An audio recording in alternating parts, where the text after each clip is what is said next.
Hello and welcome to this week's Hippie Hyena. So this week I wanted to look at the way in which the right wing handle propaganda and language in general when they're dealing with a reality that directly refutes their mythology. Like, how do you continue to sustain the propaganda when any degree of exploration of the ideas and the material conditions that those ideas come from would instantly dissolve what you're saying? Because if you think about it, in some ways it's sort of quite impressive that they have these sort of YouTube shows and whatever where these talking heads manage to sort of endlessly go on about this subject and that subject, promoting a totally ludicrous mythology about the world, and somehow manage to consistently avoid directly facing any reality whatsoever. So I thought about who best exemplifies this, and it's hard to say actually, because it's pretty much a universal trait, but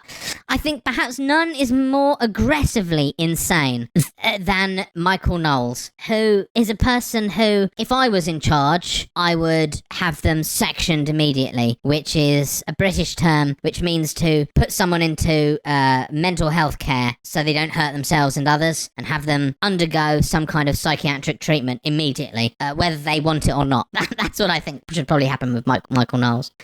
So, you know, they've got a situation where they have to defend the indefensible all the time, where things that even right-wingers, like their sort of core voters, if they really sort of heard them directly, would turn against instantly, and the rest of the population would think of them as utterly disgusting. Although, to be honest, to be fair, most of the population probably does think of them as utterly disgusting, if they know they exist at all. But that is something that, in general, they try to sort of avoid. So how do they defend the indefensible, and how do they deal with trying to make statements that are clearly factually incorrect? And how do they deal with a situation where what they stand for is just massively unpopular with everyone, but they're trying to get people on board with that? So let's jump into Michael Knowles' video and try and figure out how he goes about doing these things, and by extension, the rest of the right. Pizza Hut is pushing another radical ideology. Pizza Hut, through the Pizza Hut Foundation,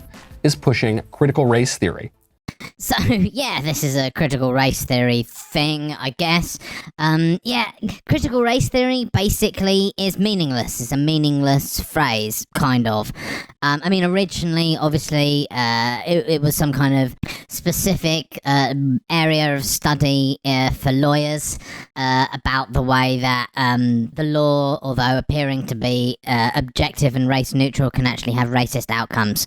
And it wasn't just about race, it was also about any kind of inequality or unfairness that comes out of apparently neutral and universal laws, because they can be applied in different ways and so on and so forth. But that doesn't basically matter here. It's completely, in a sense, it's almost a non sequitur in this context. In this context, when Michael Knowles says critical race theory, what he means is effectively that which is not racism. This is just the same trick that they do of calling things communism. And when they say communism, they don't mean actual communism. They don't mean anything sort of connected to Marx or even sort of Soviet Russia or whatever. They don't mean anything like that. What they actually mean is that which is not fascism. So, like, you know, it's kind of a culture war version of that. And so in this context, when he says pushing, when he says that Pizza Hut or whoever is pushing critical race theory, what he means is they're just not being as racist as he'd like them to be. They are presenting training pamphlets for teachers that make statements such as, quote, racism exists within and beyond schools and communities of learning. Which should be a totally neutral statement. That should be a statement that everyone should be able to agree with, because it's blatantly obvious that it's true. It's just saying that racism exists, basically. And, like, you know, that's enough of a statement for Michael Knowles, and by extension the people that agree with Michael Knowles, to get them upset. Now, who is upset by the statement that racism exists? Well, I can only think of two examples, two reasons why that that possibly would be the case. The first example is in a sort of hypothetical reality where racism doesn't exist, and perhaps saying that racism existed in that reality would just be a falsehood. Therefore, some people could be upset by that. However, that's a purely hypothetical, imagined reality that doesn't exist, so we can discount that one. The other reason is because you're trying to do some racisms and you don't want it pointed out, which is, of course, specifically why Michael Knowles is upset by people saying that racism exists. What they really mean is they don't want to be called out for being racist. They want to be free to be as racist as they possibly can muster and face zero consequences for that. And this is really a kind of elitism.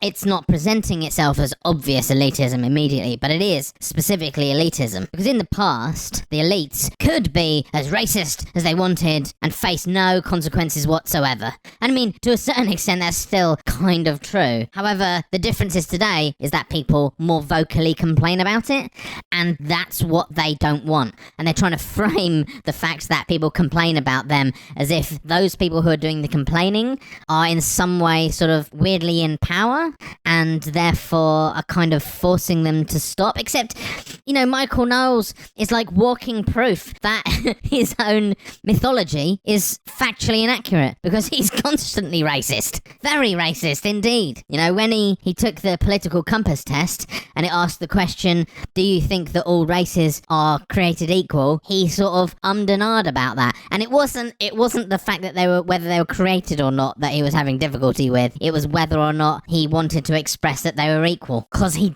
at his core, doesn't believe that, because he's a racist. And yet, here he is, with a big audience. This video alone, 39,000 views, 39,000 racist arseholes watching him, and therefore, what he's saying with regards to the non-racist people, the people who don't like to tolerate racism being in power, is clearly untrue. I mean, this is just straight up on YouTube. It's not on like BitChute or, one of the sort of weird, racist, Nazi video sharing sites that are out there. This is just straight up on mainstream old YouTube that any child could watch or whatever. The myth of a racial hierarchy remains a dominant part of America's culture. Acts of violence against black communities are often identified on social media by the hashtag Black Lives Matter. So he's acting here like this is some kind of just statement of ideology, but it's not. It's a falsifiable statement. You could check if it was true. If he wanted to know if it was true, he could check. I mean, the statistics on violence and violent crime perpetrated by police on non-white people are well known, well studied, and easily available. Very easy to understand, and just a short Google search away, and he could find out whether this statement is true or false. Second of all, have many violent acts from the police against black people been mentioned on social media under the hashtag Black Lives Matter? Again, a completely easily falsifiable claim. There's no reason to just and ah about it and whatever. Just find out. Just Google the hashtag. Very easy, and you'll see if it's true or if it isn't. But you see, that's the issue here, is that really fundamentally, Michael Knowles isn't interested in whether something is true or false. It kind of doesn't really matter to him whether it is or not. The only thing he's interested in is whether it serves his twisted ideology. And the thing is that because his ideology is on the side of wrong, pretty much 100% of the time, if he did do any searching to find out whether or not these things were true or false, he'd find out he was wrong about them and that it didn't serve his ideology. So he just doesn't do that. He just kind of says the statements in a kind of slightly derisive tone, and presumably his followers just listen to that and assume that maybe he's done the work, looked into it, checked whether it was true or false, and assumed that he was right. But nobody's actually just checking. Just check. Really easy to check. Pizza Hut. Pizza Hut is pushing this crap. Pizza Hut. The silence of Little Caesars is deafening. When will Little Caesars speak up against racism or whatever? This is basically just that dumb shit that we've heard of before, you know. Pizza Hut isn't particularly pushing anything. You know, the whole reason why corporations like these own non-profits is it's a PR thing. They're trying to make themselves look better, you know? And how do they make themselves look better? They make themselves look better by virtue signaling. And you know, it is kind of a virtue signal. It is. If you were to say that it's virtue signaling, of course, corporations virtue signal all the time.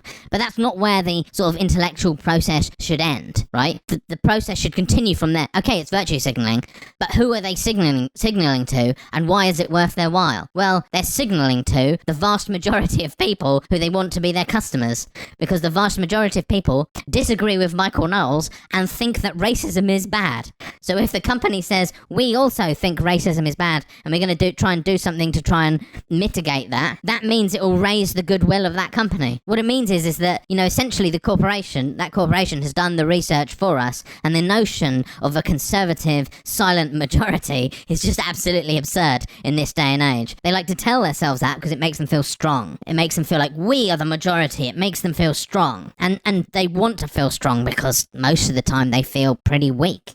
I mean, that's what you'll notice about everything that Michael Knowles kind of is, and his tone of voice, his body language, the way he comes at information and spreads that information, or shares that information, or twists that information, more to the point, is that he's trying to put forward this image of like reasonable incredulousness at the absurdity of other things. And why is he desperately trying to put forward this image? It's because he knows in his heart of hearts, and he is insecure about the fact that he knows that he is not reasonable, that his perspective is wildly irrational. You basically can't get more irrational than racism. It's literally like prejudice, which is the judgment without evidence, without reason. It's literally unreasonable. And knowing this and feeling insecure about that, he tries to project this image that kind of to get out in front of that before other people point it out about him, you know?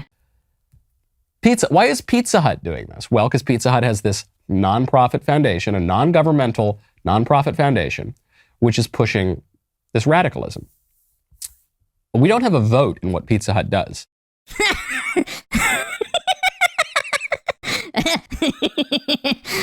Okay, yeah. I mean, this is brilliant. We don't have a vote in what Pizza Hut does. Of course not. Like, what are you talking about? I mean, you're the corporatist, really, you know? And I mean, the only reason why there's been this odd break between the right-wing voter and the corporate hegemony is because the companies just do what's popular, and right now right-wing ideology is really unpopular, largely because it has to be, you know, because what it's based around is excluding people and essentially bullying people who are vulnerable. So of course that's going to be unpopular. By necessity it will be unpopular. And in a sense, like, you kind of do have a kind of vote in what Pizza Hut does, but the vote's already happened.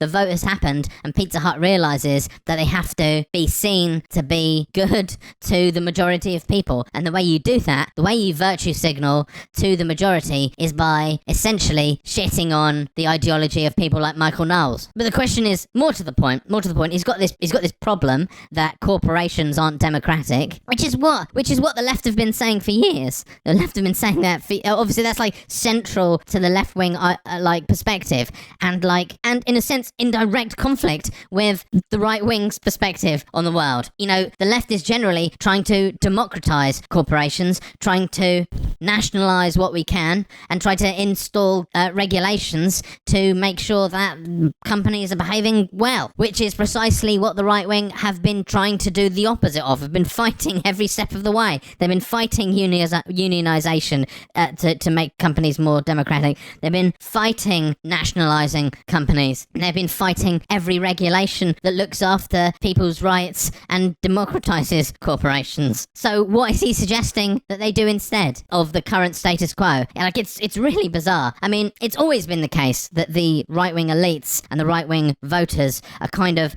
should be natural enemies. Like, they kind of disagree with each other on almost everything, kind of, except for, like, I guess, sort of social issues. Although I'm pretty sure that the right-wing elites don't really care about any of that stuff. They just know that they can, if they say they're against abortion, that will attract, the right-wing Christian maniac contingent to vote for them and so on. But largely they're kind of at odds. But this new sort of status quo is just utterly bizarre, where they're pressing almost like left-wing talking points, and because even right-wingers like these left-wing ideas, but then saying, if you want these things, the way to achieve them is to vote for the right-wing, who will ensure that they won't happen. Like, it's just completely schizophrenic, utterly bizarre, and only the sort of the prime idiot could possibly believe that. And there isn't enough prime idiots. There isn't enough people that level of stupid to fall for this, and that is essentially why the right wing is kind of dwindling in that way, and is so unpopular that companies like Pizza Hut know that if you want to sell more pizzas, you don't advertise to those people, you advertise to the majority, the people who think racism is bad. So what can we learn from this? Well, we can learn that they get around these sorts of issues of trying to defend the indefensible by twisting words to mean things they don't mean, like inventing their sort of version of CRT, critical race theory, which is a sort of mind-boggling thing because it doesn't really refer to anything obvious, and they kind of leave things to implication. So instead of directly stating, I'm pro-racism, they figure out a way of relabeling the opposite of racism, giving that a name, in this case CRT, and complaining about it, attacking that instead of having to defend what they actually believe, which is just racism. And how do they deal with when they come across straight up facts that just completely contradict what the mythology that they're trying to spread? Well, they appear to just not check where the falsifiable stuff, but just sort of acting in tone and language and voice, body language, as if it's already disproven, as if we can just assume that it's untrue, when they could obviously just check, as I said. And then failing all that, when they're just inside a sort of corner where their corner is totally indefensible and they're trying to defend it, they just straight up pretend that they stand for the opposite of what they stand for. Just pretend that they want to do something to curtail the ability of corporations to act unilaterally and without government intervention. They just pretend that they're for that, even though they're totally not. Anyway, totally bizarre, totally an entry into a weird world. And hopefully you've learned something, but also you've seen what an utterly bizarre character this Michael Knowles is. Just straight up weird. Anyway, hope you got something out of it, and look after yourselves and each other. Hippie hyena out. Goodbye.